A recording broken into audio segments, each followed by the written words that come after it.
আসসালামু আলাইকুম। প্রিয় দর্শক, অন্য মঞ্চের আজকের আলোচনায় আমাদের অতিথি হিসেবে আছেন। সংসদে বেশ কিছু ঘটনা ঘটেছে, যে ঘটনাগুলো সংসদের ভিতরে যেমন প্রচণ্ড আলোচনার জন্ম দিয়েছে, প্রশংসা কুড়িয়েছে।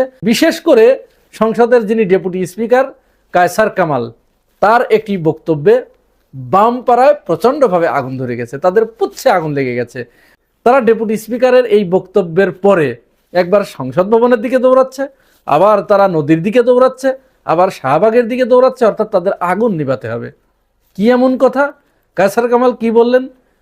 কায়সার কামাল তার কার্যপ্রণালী শুরু করার আগে তিনি যে টোটাল 297 জন সংসদ সদস্যের অভিভাবক এবং তিনি যে সবার স্পিকার, এইটা তিনি সেখানে উপস্থাপন করেন এবং তিনি একটা নিরপেক্ষ ভূমিকা রাখার জন্য অঙ্গীকার ব্যক্ত করেন।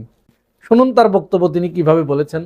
খোলাফায়ে রাশিদিনের প্রথম খলিফা হযরত আবু বকর রাদিয়াল্লাহু আনহুর একটি অবিসংবাদিত ভাষণের কয়েকটি পংক্তি উল্লেখ করতে চাই।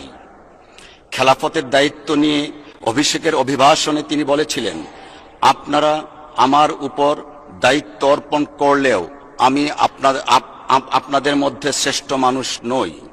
আমি সঠিক থাকলে আপনারা আমাকে সাহায্য করবেন, আর ভুল করলে আমাকে শুধরে দিবেন।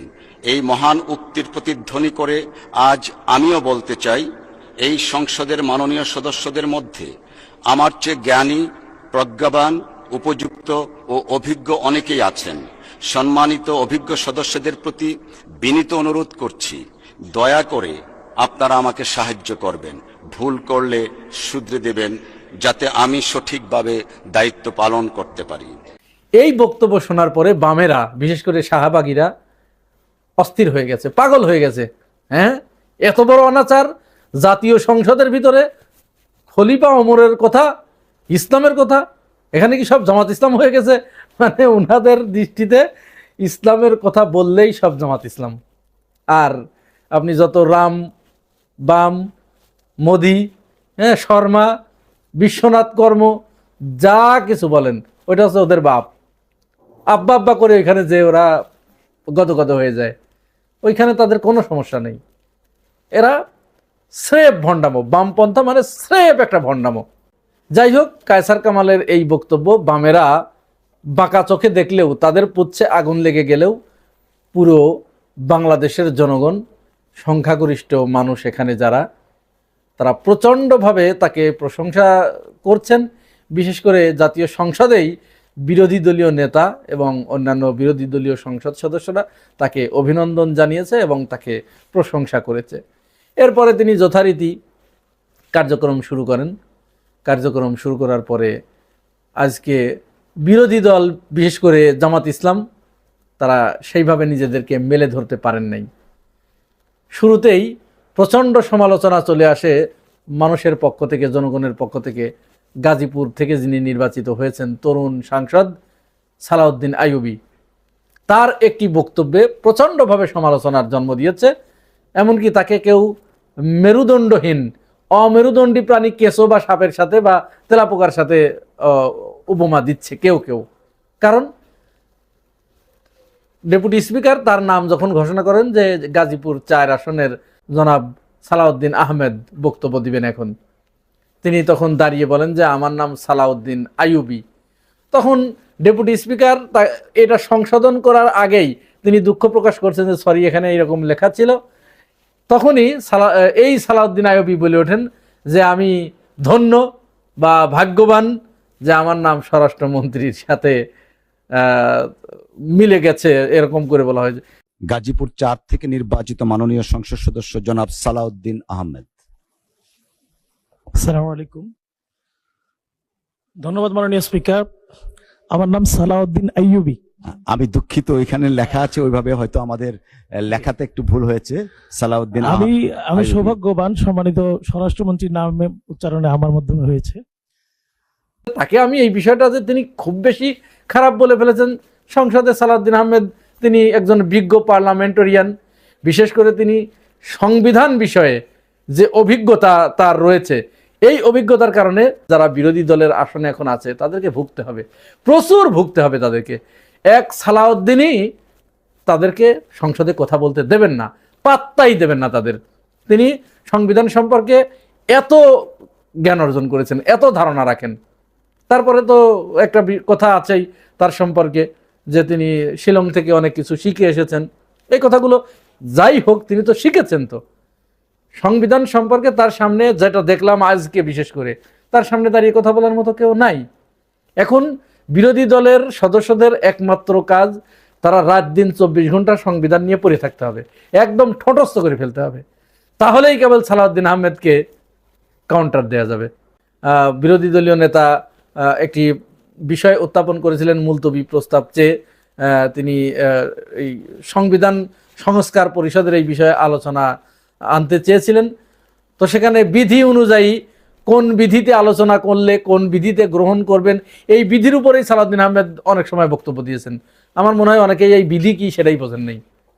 যদিও ডেপুটি স্পিকার তিনি বিধি 65 অনুযায়ী সেটি গ্রহণ করেছেন এবং আগামী 31শে মার্চ দিনের শেষ কার্যদিবস হিসেবে সেখানে 2 ঘন্টা সময় ওই বিষয়ে আলাপ করার জন্য বরাদ্দ রেখেছেন। কিন্তু এখানে তিনি সবাইকে ভুগিয়েছেন এবং সামনেও ভোগাবেন। তাহলে সেই সালাউদ্দিন আহমেদের সাথে নিজেকে রিলেট করতে পেরে সালাউদ্দিন আইয়ুবী একটু গর্ববোধ করেছেন। এটা দোষের কিছু না হলেও ওখানে তো সংসদ, মানুষ সেখানে চাচ্ছে, জনগণ চাচ্ছে যে তাকে একটু জবাব দিতে, কিন্তু তারা সেটা করতে পারে নাই। তবে বিরোধী দলীয় নেতা বা জামাতের অন্যান্য সদস্যরা গর্জে উঠতে না পারলেও সর্বকনিষ্ঠ সংসদ সদস্য হান্নান মাসুদ তিনি কিন্তু যথেষ্ট গর্জে উঠেছেন এবং এই সংসদকে তিনি একটা সেনা রূপে ফিরিয়ে আনার চেষ্টা করেছেন। তিনি সালাউদ্দিন আহমেদকে একেবারে তুলোধনা করে দিয়েছেন। তিনি এমনভাবে সালাউদ্দিন আহমেদকে সাইজ করেছেন, তিনি বলেছেন আপনি সংবিধান বিষয়ে অনেক অভিজ্ঞ, সেটা হতেই পারে, কিন্তু এটা তো আপনার কাজ না, আপনি সংবিধান বিষয়ে ব্যাখ্যা দিবেন। সংবিধান বিষয়ে ব্যাখ্যা দেবে আইনমন্ত্রী, তিনি কথা বলবেন। আপনার যে দায়িত্ব, আপনি সেই দায়িত্ব যথাযথভাবে পালন করে তারপরে আপনি অন্য বিষয়ে প্রয়োজনে 25 ঘন্টা থেকে বাকি 100 ঘন্টা আপনি ওই সংবিধান বিষয়ে কথা বলেন। কিন্তু আপনার প্রথম কাজ হচ্ছে দেশের আইন শৃঙ্খলা পরিস্থিতি যে প্রচণ্ড অবনতি ঘটেছে এটাকে সঠিক পর্যায়ে নিয়ে আসা। এবং তিনি নোয়াখালীর হাতিয়ায় হান্নান মাসুদের উপরে যে 3 বার হামলা হয়েছে, সেখানে একজন নারীকে ধর্ষণ করা হয়েছে, ওই সার্কেলের যিনি এসপি তিনি 1 ঘন্টার ভিতরে রিপোর্ট দিয়ে দিয়েছেন যে না, এই ধরনের ঘটনা ঘটে নাই। তারপর একটা তদন্ত হয়েছে, তদন্ত রিপোর্ট ভিকটিম নিজেও জানে না তদন্ত রিপোর্টে কি রেজাল্ট এসেছে। মানে এই যে অসঙ্গতি এবং প্রকাশ্য অস্ত্র নিয়ে যে তার উপরে হামলা হয়েছে 3 বার, স্বরাষ্ট্রমন্ত্রী এখানে পুরাটাই ব্যর্থ হয়েছে। এবং সত্য কথা বলতে কি, বাংলাদেশে আইন শৃঙ্খলা পরিস্থিতির যে চরম ভয়াবহ অবনতি ঘটেছে, খোদ ইউনূস সরকারের আমলেও কিন্তু এরকম অবনতি ছিল না। এত ভয়াবহ অবস্থা, প্রত্যেক জায়গায় চাঁদাবাজি, চাঁদা না পেয়ে প্রতিদিন আমরা অহরহ দেখছি ধরে নিয়ে মারপিট করছে, দোকানপাট ভাঙচুর করছে, তারপরে ব্যবসা প্রতিষ্ঠান বন্ধ করে দিচ্ছে, গুড়িয়ে দিচ্ছে, এরপরে ধর্ষণের মতো ঘটনা ঘটছে, শিশু নির্যাতন বেড়ে গেছে। এখানে কিন্তু সালাউদ্দিন আহমেদ এখন পর্যন্ত দৃশ্যমান কোনো ধরনের ভূমিকা রাখতে পারেন নাই। এটা কিন্তু পরিষ্কারভাবে আপনাদের মনে রাখতে হবে। হান্নান মাসুদ তাকে এই কথাটি স্মরণ করিয়ে দিয়েছেন যে মাননীয় স্বরাষ্ট্রমন্ত্রী, আপনার কাছে আমরা সংবিধানের ব্যাখ্যা চাই না, আপনি আপনার আইন শৃঙ্খলা পরিস্থিতি আগে ঠিক করুন, এই জায়গায় আপনি কাজ করুন, আপনি আগে এই জায়গায় কাজ করে সন্তোষজনক পর্যায়ে পৌঁছিয়ে দেওয়ার পরে তারপরে আপনি অন্যান্য বিষয়ে কথা বলেন, তখন আমরা আপনার কাছে শুনবো। এবং এটি অত্যন্ত জ্বালাময়ী ভাষায় তিনি বলেছেন। এইখানে সালাউদ্দিন আহমেদ অনেকটা নিষ্প্রভ হয়ে গেছে। এরপরে হাসনাত আবদুল্লাহ তিনিও তার স্বভাবসুলভ ভঙ্গি অনুযায়ী, তাকে মাত্র 2 মিনিট সময় দিয়েছিল, তিনিও তো 2 মিনিটের ভিতরেই মোবাইলে তার স্টপওয়াচ চালু করে দিয়ে তিনি দেখছিলেন আর বক্তব্য দিচ্ছিলেন। এর ভিতরেই এখানে জুলাই সনদ এবং এই যে হিপোক্রেসি স্বাক্ষর করার পরে এখন বারবার বলছে যে না, আমরা এটা মানব না, সংবিধান সংবিধান, এই যে এটাকে একেবারে তিনি ডাইরেক্ট একেবারে হিপোক্রেসির সাথে, মুনাফেকির সাথে তিনি তুলনা করে ওইভাবে ঠিকই জায়গা মতো তিনি লাগিয়ে দিয়েছেন। কিন্তু জামাত ইসলামের সংসদ সদস্যদের কাছ থেকে আমরা এই ধরনের আজকে বলিষ্ঠ যে ভূমিকা রাখা দরকার, বিশেষ করে বাজারে তেলের যে প্রচণ্ড সংকট, তেল নিয়ে যে তেলেসমাতি কাণ্ড ঘটছে বাংলাদেশে, এই ব্যাপারে তারা কোনো ধরনের উচ্চবাচ্য বা গরম করে রাখতে পারে নাই। চাঁদাবাজি সম্পর্কে তারা কোনো উচ্চবাচ্য করতে পারে নাই, সংসদ গরম করে তুলতে পারে নাই। আইন শৃঙ্খলা পরিস্থিতির যে চরম অবনতি, এই বিষয়েও তারা সংসদ গরম করতে পারে নাই। অথচ তাদের সুযোগ ছিল হান্নান মাসুদের মতো আর 2-3 জন যদি আজ এইভাবে বলতেন, তাহলে কিন্তু সংসদ অত্যন্ত প্রাণবন্ত হয়ে উঠতো। সরকারি দলও তখন বুঝতে পারতো যে সামথিং রং, তাদের কোনো একটা জায়গায় কোনো কিছু হচ্ছে। এই অধিবেশনটা মোটামুটি আমার কাছে প্রাণবন্ত মনে হয়েছে। এরপরে যে কয়দিন চলবে, আশা করব বিরোধী দল প্রচণ্ডভাবে সরকারের উপরে চাপ প্রয়োগ করার চেষ্টা করবেন, বিশেষ করে জ্বালানি তেলের যে সংকট এবং এটা নিয়ে যে তেলেসমাতি কাণ্ড চলছে এটার উপরে অবস্থান সুস্পষ্ট করবেন। আর জুলাই সনদের বিষয় তো আছেই। তাহলে জনগণের মনের কথা যখন আপনি বলতে পারবেন, তখন জনগণ কিন্তু আপনাকে স্যালুট করবে।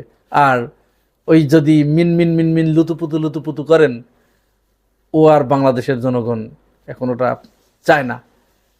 এইটা করলে খুব তাড়াতাড়ি জনগণের কাছ থেকে আপনারা ধিক্কার পেতে শুরু করবেন। দর্শক, সংসদ বিষয়ে আপনাদের যদি কোনো অভিজ্ঞতা থাকে জানাবেন কমেন্টস বক্সে।